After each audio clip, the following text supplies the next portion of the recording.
Prenez soin de vous avec le groupe Vive et votre programme La Santé d'abord. Groupe Vive, entrepreneur du mieux vivre. Bonjour à tous, soyez les bienvenus sur le plateau de La Santé d'abord, l'émission qui préfère prévenir plutôt que guérir. Qu'est-ce qui pèse entre 4 et 10 kilos avec une surface de près de 2 mètres carrés et qui appartient au corps humain?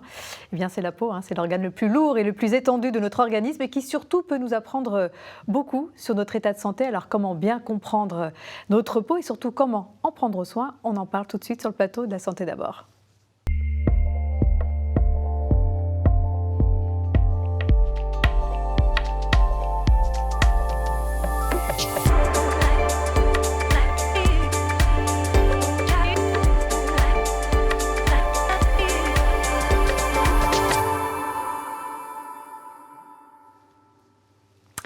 Alors la peau, c'est vrai, c'est un vaste sujet, on pourrait en parler pendant des heures. Alors nous avons choisi aujourd'hui d'être très pratico-pratique et de vous apporter des solutions très concrètes à vos problèmes cutanés avec mes deux invités. Docteur Caroline Pouget, bonjour. Bonjour. Alors vous êtes dermatologue au centre Renecia à Paris. Et Agathe Sultan, bonjour. Bonjour. Alors vous êtes naturopathe, praticienne en santé fonctionnelle et auteur d'un livre qui va sortir dans quelques mois, je crois en septembre, qui s'appelle Yumi Skin Care, avoir une belle peau en bonne santé. Cela commence d'abord par ce que l'on mange aux éditions Hachette et justement on va parler pas mal alimentation dans cette émission. Alors quel rapport les Français entretiennent-ils avec leur peau? Est-ce qu'ils en prennent soin au quotidien? Quelles sont les affections cutanées dont ils souffrent le plus souvent? Et quel impact sur leur psychisme? Eh bien, notre reporter Élise Comarteau est allée les interroger sur le sujet dans cette belle ville de Bordeaux. Regardez.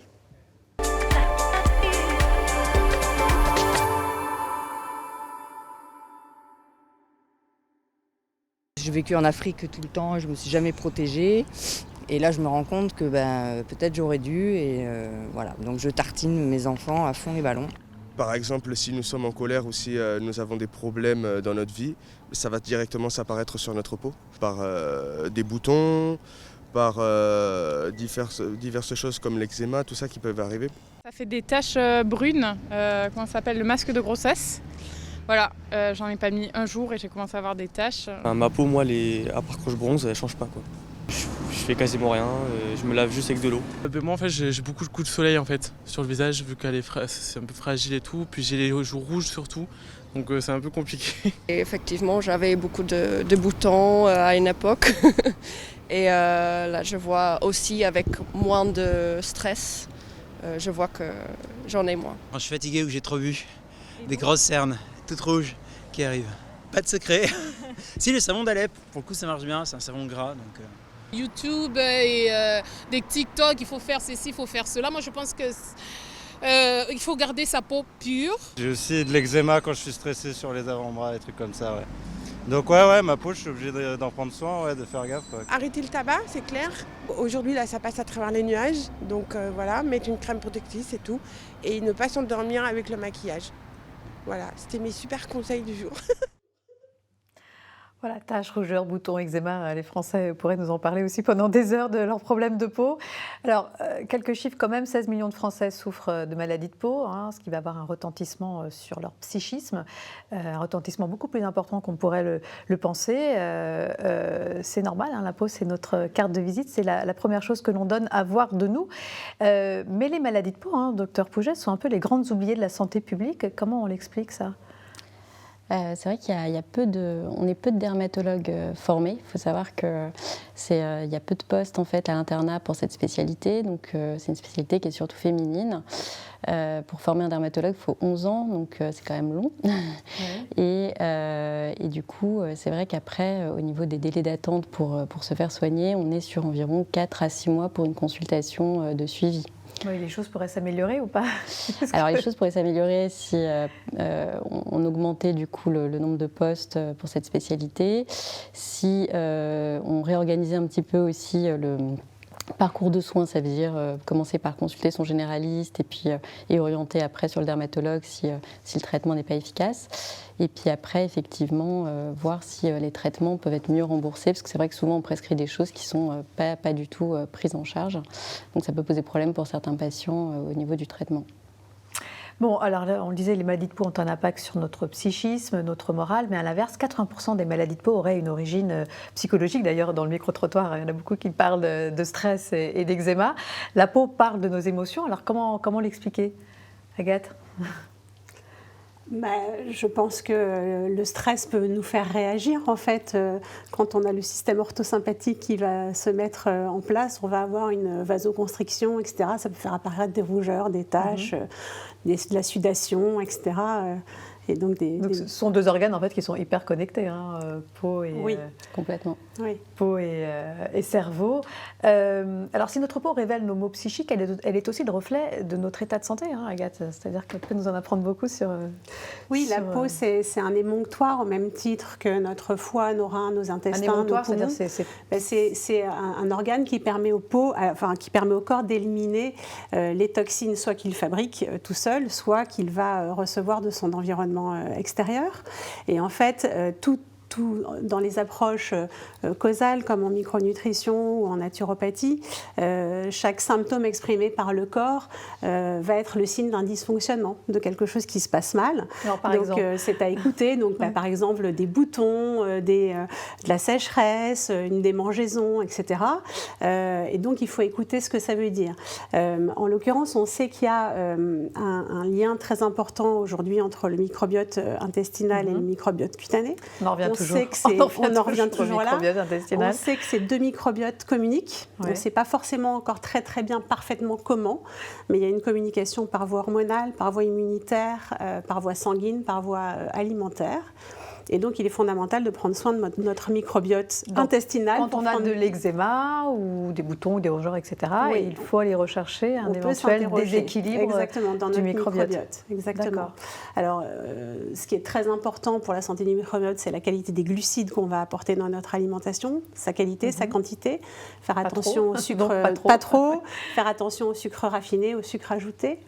Les acides gras aussi sont très importants, la qualité des lipides qu'on va avoir dans son alimentation. La plupart des maladies de peau sont des maladies inflammatoires et donc l'équilibre entre nos acides gras polyinsaturés est très important. En l'occurrence, on a souvent un excès d'acides gras oméga 6 qu'on va trouver dans les produits animaux, notamment dans certaines huiles aussi, dans les produits transformés, ultra transformés.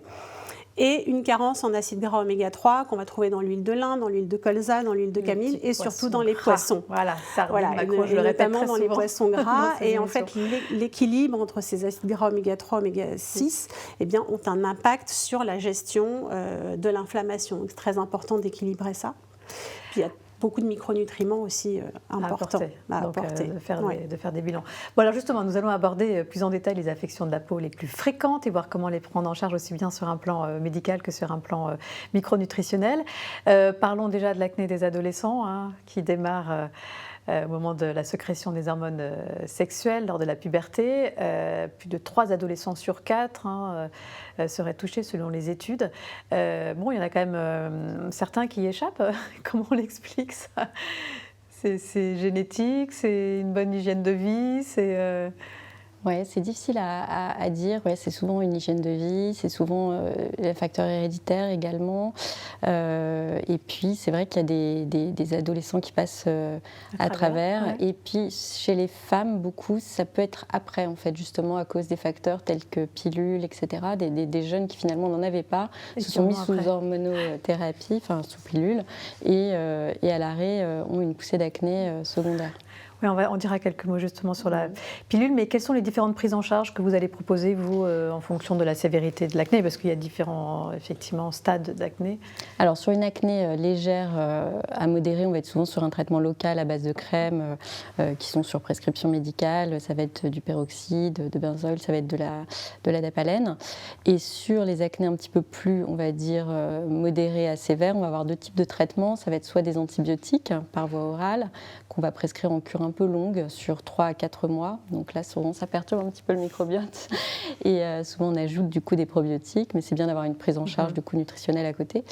Et parfois, dans les cas d'acné donc très, très sévères, on va mettre en route un traitement par isotrétinoïne, par voie orale, qui est un petit peu difficile à mettre en place chez les jeunes adolescentes, mais qui avec un bon suivi. Alors, il faut être sous contraception pour prescrire ce traitement. Parce que c'est tératogène, hein, puis il y a des malformations du fœtus si elle tombe enceinte. Et c'est un traitement qui a plus d'effets secondaires que les traitements classiques. Mais qui est efficace. Mais qui est efficace dans les cas, encore une fois, d'acné vraiment sévère qui ont résisté à tous les autres traitements préalables.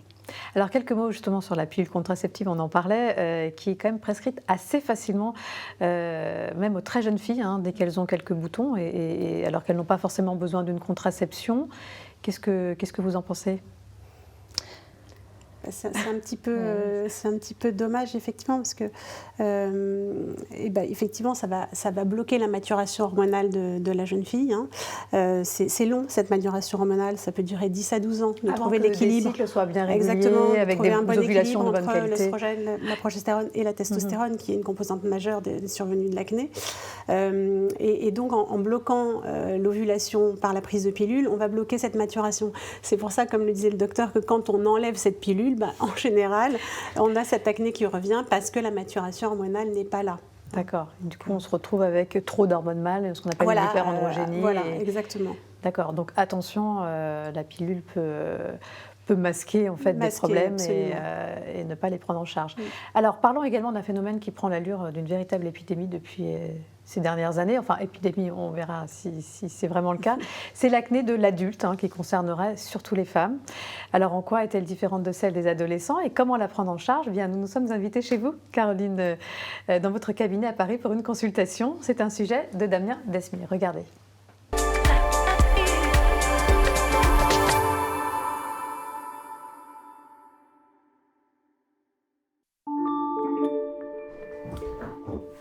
Alors, depuis la dernière fois, on s'était vu il y a 2 mois. Oui, c'est ça. Et on avait fait un peu de laser. Oui, c'est ça. Ça a aidé un petit peu pour les cicatrices. Un petit peu, oui. L'acné de l'adulte, elle est différente de l'acné des adolescents parce que c'est une acné qui est moins inflammatoire. L'acné de l'adolescent, c'est une acné qui est explosive avec des poussées importantes de lésions papuleuses. On a beaucoup de cicatrices après. L'acné de l'adulte, c'est une acné qui est plus insidieuse, c'est-à-dire que ça va être des poussées un peu récurrentes qui vont être plus ou moins importantes et sur des lésions qui ne sont pas toujours complètement préexistantes, il n'y a pas toujours plein de microkystes au départ. C'est un peu sous influence hormonale, le stress, les médicaments qu'on prend, l'environnement. Donc le laser, on va le reprendre cet hiver et là on va refaire donc le laser juste pour les traces rouges qui va aider également un tout petit peu les petits vaisseaux sanguins qu'on voit, les petites rougeurs. Si c'est beaucoup de cicatrices mais qu'il y a peu de lésions actives, on va aller assez vite sur des traitements type peeling, plus ou moins laser. S'il y a encore une acné évolutive avec des poussées récurrentes qui laissent du coup après les cicatrices mais qui sont du coup là tout le temps, je vais d'abord traiter l'acné. Donc je vais reprendre tout l'historique de la maladie et je vais mettre en place un traitement de fond. Et ensuite, je vais traiter les cicatrices quand j'aurai stabilisé l'acné en fait. Alors Caroline, oui effectivement, d'après les études, cette acné tardive concernerait plus de 40% des femmes après 25 ans. Je parlais tout à l'heure d'une épidémie, mais est-ce vraiment une réalité ? Ce chiffre est-il en augmentation depuis ces dernières années ou... Non, il n'y a pas d'études qui montrent que c'est un chiffre en augmentation, hein. Mais effectivement, on a des chiffres qui montrent qu'on a une acné adulte quand même assez importante, enfin, qui est présente, mais il n'y a pas vraiment on ne peut pas parler d'épidémie en fait. D'accord. Mais on a cette impression-là, peut-être parce que les femmes se maquillent moins. Les femmes, c'est vrai, se maquillent moins. Elles du coup, à la moindre imperfection. Et c'est vrai qu'à la moindre imperfection, elles nous consultent et elles ne veulent pas un seul bouton sur le visage. Ça, on n'est pas dans les années 50 ou 60 où pin-up est effectivement très, très maquillée. Agathe, en naturopathie, comment vous prenez en charge justement l'acné des adultes ? Donc c'est prendre en charge la cause déjà. Voilà, donc ça on parle des causes. De la cause, donc ça va être souvent, alors soit lié à une hyperandrogénie avec une super testostérone qui s'appelle. L'hyperandrogénie, c'est un déséquilibre entre les hormones masculines et les hormones féminines. Toutes les femmes ont aussi des hormones masculines. Donc de la testostérone. De la testostérone, mais ça va être une surexpression de cette testostérone et notamment une transformation de cette testostérone qui va masculiniser les femmes en fait, hein, et notamment ça peut être une expression d'acné. Mais aussi on peut avoir des poils, on peut aussi avoir des poils, on peut avoir avoir de la perte de cheveux. On a souvent une perturbation du cycle aussi, évidemment, qui va avec. Donc, ce sont des prises en charge qui sont assez complexes parce que si on remonte à la cause du syndrome des ovaires polykystiques ou des manifestations d'hyperandrogénie, c'est souvent complexe. Et donc, on va mener un véritable travail d'enquête. On va peut-être rappeler ce que c'est que le syndrome des ovaires polykystiques qui peut provoquer ce déséquilibre entre les hormones masculines et les hormones féminines. C'est en fait quand les petits follicules n'arrivent pas à maturation.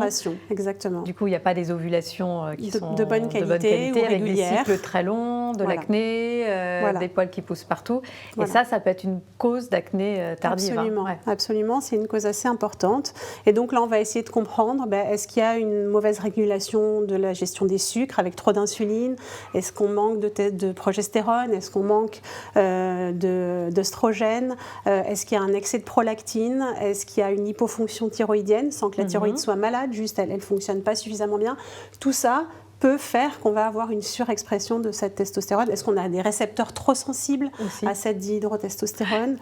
Donc on va essayer de comprendre tout ça et puis par la phyto, par la complémentation, on peut faire beaucoup de choses. Et ce qui est super, c'est qu'on va avoir non seulement une amélioration de la qualité de la peau du client, mais aussi une amélioration de ses cycles. Et l'amélioration des cycles de la femme, c'est aussi une amélioration de sa santé globale. Donc en complément des traitements du docteur Pouget.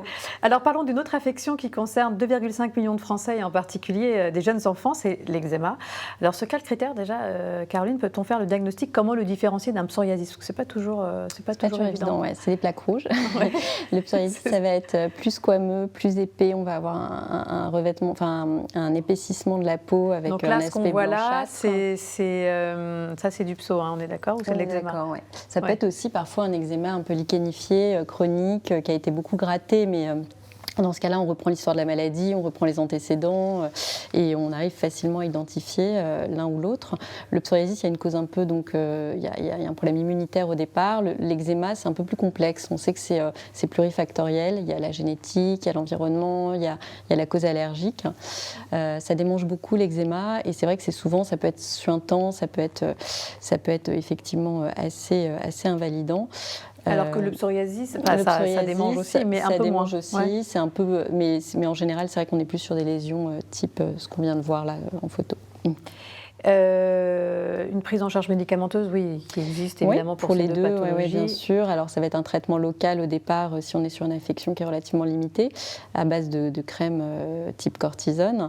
Et après, on peut effectivement faire pour les deux pathologies de la photothérapie, c'est des UV mais à visée médicale. Ou alors, après, on a des traitements systémiques, surtout dans le psoriasis, pour les psoriasis très invalidants généralisés, qui sont souvent initiés à l'hospital. C'est l'immunothérapie, ce genre de choses. D'accord. Et en naturopathie, alors, qu'est-ce qu'on peut faire justement pour améliorer ces troubles, en tout cas, les prévenir ou accompagner les traitements médicamenteux? Les deux sont des pathologies inflammatoires, de toute façon, une fois de plus. Donc, on va essayer de calmer l'inflammation en travaillant notamment sur l'équilibre du microbiote. Dans le cas de l'eczéma, on va essayer de limiter tout ce qui est très acidifiant, donc café, alcool, excès de viande, excès de charcuterie, excès de produits laitiers, notamment pour les enfants. Il y a quand même un certain nombre d'études qui montrent un lien entre consommation de produits laitiers qui peut être irritant eczéma. Pour le microbiote intestinal. Oui, absolument. Dans le cadre du psoriasis, les études montrent plutôt un lien avec le gluten. Donc, s'il y a une éviction à faire, ce serait plutôt de tester celle-là. Dans les deux cas, il faut faire aussi très attention à l'équilibre des acides gras dont on parlait au début, apporter suffisamment d'oméga 3, que ce soit par l'alimentation ou éventuellement par une complémentation pour moduler l'inflammation. Et puis, dans les deux cas, on a une barrière cutanée qui est quand même lésée, altérée, et les oméga 3 permettent aussi d'entretenir une bonne qualité de la barrière cutanée. Alors, on va maintenant essayer de répondre à une question que tout le monde se pose, en particulier nous les femmes, parce que voilà, comment ralentir le vieillissement cutané? C'est vrai qu'avec un homme avec des cheveux blancs et des rides, je ne sais pas pourquoi, c'est plus sexy qu'une femme avec des rides et des cheveux blancs. Mais sur un plan génétique, c'est vrai que nous ne sommes déjà pas tous égaux face au vieillissement. Quels sont les types de peau qui ont le plus de risques de se rider précocement? En général, c'est des peaux assez fines, assez claires et des peaux qui sont souvent aussi les peaux déshydratées, les peaux qui sont plus sensibles parce que déjà, c'est des peaux qui vont réagir si on s'expose au soleil. C'est des peaux qui vont être souvent moins riches en collagène, donc qui vont avoir tendance effectivement à faire des petites ridules. Donc, on disait tout à l'heure sur la déshydratation. Donc, c'est en général ce genre de phototype. Ouais. Alors justement, quels sont les meilleurs conseils que vous pouvez nous donner toutes les deux pour freiner l'apparition des rides? Bon, se protéger du soleil, ça ok, mais il faudrait porter une protection tous les jours, en tout cas pour les peaux fragiles. Alors ça, c'est un peu compliqué. Ouais. Alors du mois d'avril au mois d'octobre, c'est vrai que moi je le conseille. Après, c'est vrai qu'on a aussi besoin de notre vitamine D, d'un peu de lumière. Donc ça dépend. S'il y a des facteurs de risque pour les taches, pour effectivement pour des peaux très fragiles, je vais le conseiller, mais pas systématiquement. C'est au cas par cas. Bon, sinon, on peut se complémenter en vitamine D. Vous allez voir Agathe qui va évaluer tout ça. Oui. Bon, arrêter le tabac, bien sûr. Alcool. Un bon sommeil. Une bonne hydratation. Oui, une alimentation. L'assiette anti-rides, par exemple. L'assiette anti-rides, ça va être une assiette très riche en antioxydants de toutes sortes. Donc, où est-ce qu'on trouve ces antioxydants? Bien dans les fruits et légumes, notamment colorés. Donc, on varie les couleurs. On mange à la fois du cru et du cuit parce qu'on ne va pas récupérer les mêmes antioxydants. On ne va pas hésiter à rajouter aussi dans son assiette des épices. Donc, la star, le curcuma. Mais ça peut être aussi du gingembre, de la cannelle, du cumin, enfin bref, tous les épices, celles qui vous font le plus plaisir, des aromates, du thym, du basilic, du persil, etc. Tout ça, c'est aussi très riche en antioxydants. Et puis, il y a des petits aliments qu'on appelle les third food. Alors, ces third food, ce sont des aliments qui ont la capacité de ralentir un petit peu les processus du vieillissement. Alors, il n'y a rien de magique, évidemment, mais d'en rajouter dans son alimentation, ça peut être intéressant. La star des third food, c'est le thé vert, et notamment le thé matcha. Donc, on n'hésite pas à agrémenter sa journée de quelques tasses de thé vert des aliments bio, qui pourraient de bonne qualité. Prolonger la longévité, en tout cas la survie de nos cellules. En fait. Voilà, exactement. Ça va ralentir juste le un petit mot rapide cellulaire. parce que c'est très à la mode en ce moment, le collagène par voie orale. On trouve aujourd'hui plein de compléments alimentaires, ou en tout cas de publicité. Est-ce que c'est efficace ou pas, le collagène par voie orale, Agathe? Je vous en oui, moi je pense que rien ne remplace une bonne hygiène de vie, mais on peut rajouter du collagène. Alors il faut faire très attention à la qualité du collagène qu'on va choisir. C'est une très grosse molécule, ce collagène, donc il faut qu'on choisisse un collagène sous forme de peptides hydrolysés de façon à ce que l'assimilation se fasse le mieux possible et qu'on puisse après nous s'en servir pour fabriquer notre propre collagène. Et puis surtout, c'est sur les dosages. Beaucoup de compléments alimentaires ne comportent pas assez de. Et alors il faudrait combien? C'est 10 grammes par jour. 10 grammes par jour, donc sous forme de peptides. Les études qui ont été faites et qui montrent l'intérêt d'une complémentation en peptides de collagène hydrolysés, c'est sur des apports de 10 grammes par jour. D'accord. Bon, en tout cas, on est bien d'accord, la protection solaire, ça reste quand même le meilleur produit anti-rides, mais c'est aussi la meilleure prévention des cancers de la peau, à condition de s'exposer, bien sûr, avec modération et de surveiller ses grains de beauté. Alors justement, quels sont ceux qui doivent nous inquiéter et nous conduire à consulter le docteur Pouget, par exemple, au hasard, ça tombe encore sur vous. Regardez, c'est un sujet de Damien Desmier, là encore.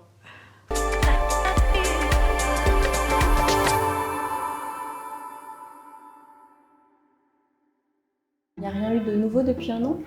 Non, il y en a 2 ou 3 qui ont évolué comme d'habitude, mais le sujet c'est que j'en ai beaucoup, mais il n'y a rien de particulier à signaler.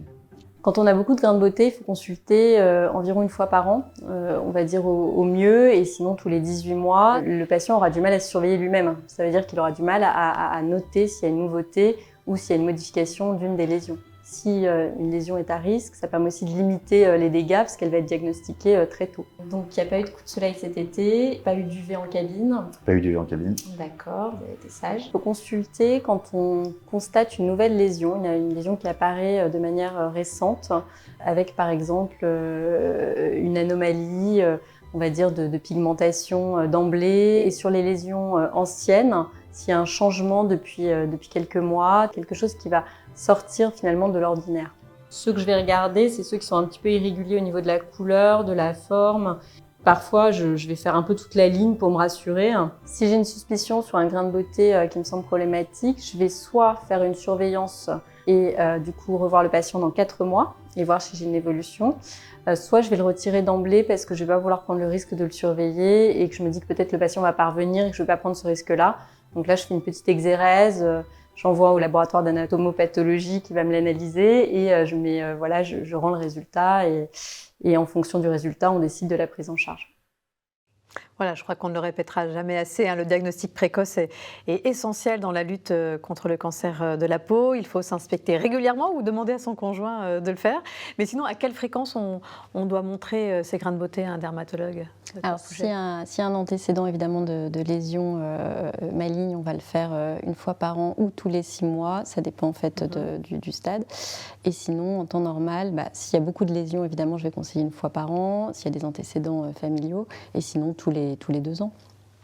Merci beaucoup à toutes les deux. Agathe, je rappelle votre livre Yumi Skin Care. Désolée, j'ai un accent anglais qui est vraiment pourri, vous le direz sûrement mieux que moi. Avoir une belle peau en bonne santé, cela commence déjà par ce que l'on mange et vous nous l'avez bien prouvé tout au long de cette émission aux éditions Hachette. Donc voilà, encore un grand merci. Caroline, merci de nous avoir aussi ouvert les portes de votre cabinet pour ces sujets très pratico-pratiques en tout cas. Donc à retenir, la peau est souvent le reflet de nos émotions parce qu'elle entretient une relation directe avec notre cerveau. Voilà, si on rougit en cas de stress, c'est normal, comme on vous l'a expliqué. L'acné de l'adulte n'est pas une fatalité. Il existe des moyens naturels aussi pour la prendre en charge. Donc allez voir Agathe et Caroline parce que c'est des traitements qui sont vraiment complémentaires. Et on monte ces grains de beauté à un dermatologue donc tous les 6 à 12 mois si on en a beaucoup ou s'il y a des antécédents de cancer ou tous les 1 à 2 ans si on en a peu. Voilà, merci encore à toutes les deux. Merci à tous ceux qui m'ont aidé à préparer cette émission. Christina Mouton, Margot Miller, Stéphane Brachet, Gilles Camouilly, voilà, et toute l'équipe. Et puis quant à nous, j'aurai le plaisir de vous retrouver très bientôt pour un prochain numéro de La Santé d'abord. D'ici là, prenez soin de vous.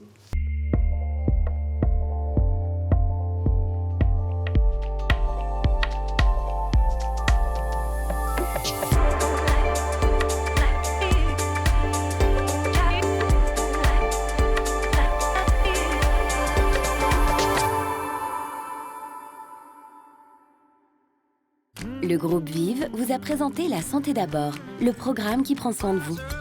Groupe Vive, entrepreneurs du mieux vivre.